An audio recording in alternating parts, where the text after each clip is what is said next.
نصلي على رسوله الكريم اما بعد۔ میں سب سے پہلے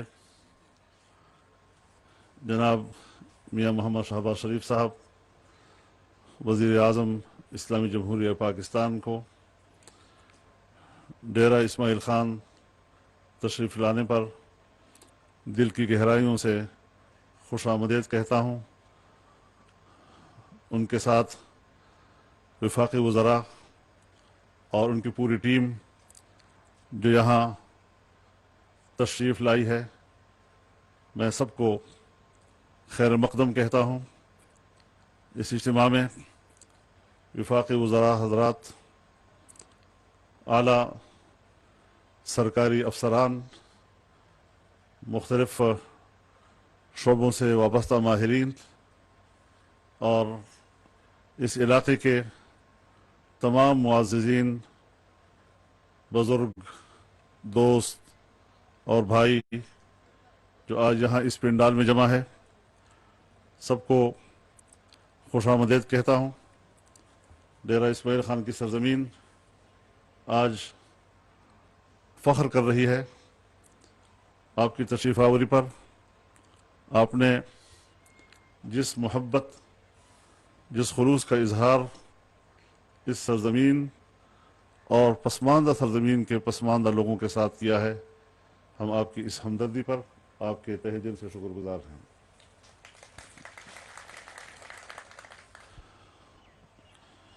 مہمان مکرم، یہ وہ خطہ ہے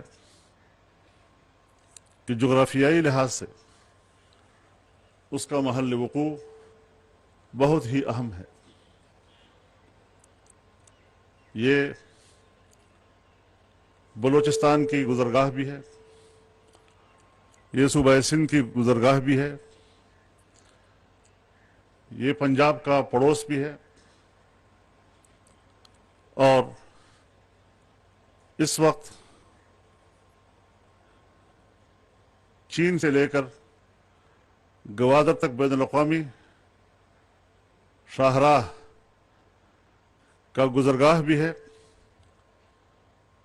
لیکن ہمارا خواب یہ ہے کہ اپنی جغرافیائی اور محل وقوع کی اہمیت کے حوالے سے اس کو ترقی کا وہی حق دیا جائے جو اس کا بنتا ہے۔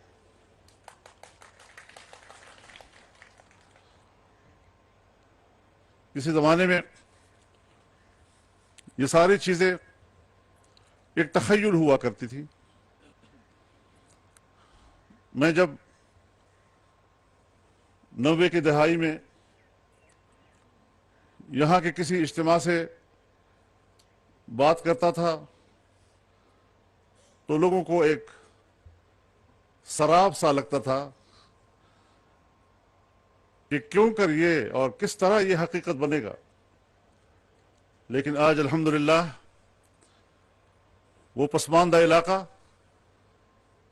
پوری دنیا کے لیے ایک تجارتی سینٹر کی حیثیت اختیار کر رہا ہے، اور اب یہ تجارتی اور اقتصادی لحاظ سے جناب وزیر اعظم صرف گزرگاہ ہی نہیں ہوگا، انشاءاللہ اس کی حیثیت اب ایک منزل گاہ کی ہوگی۔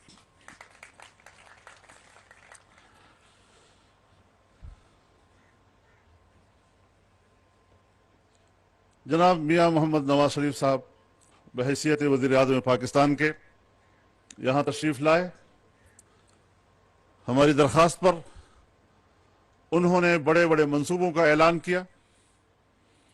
کچھ پر کام شروع ہوا، کچھ پر کام شروع نہیں ہو سکا، لیکن بعد میں جب حکومت بنی، اس حکومت نے رواں منصوبوں کو بھی معطل کر دیا تھا۔ ترقی کا کام جیسے پورے ملک میں رکا، یہاں بھی رک گیا تھا، اور ملکی معیشت تباہی کی طرف چلی گئی۔ ایک فلسفہ دیا کہ پاکستان میگا پروجیکٹ کا متحمل نہیں ہے، ہم تو صرف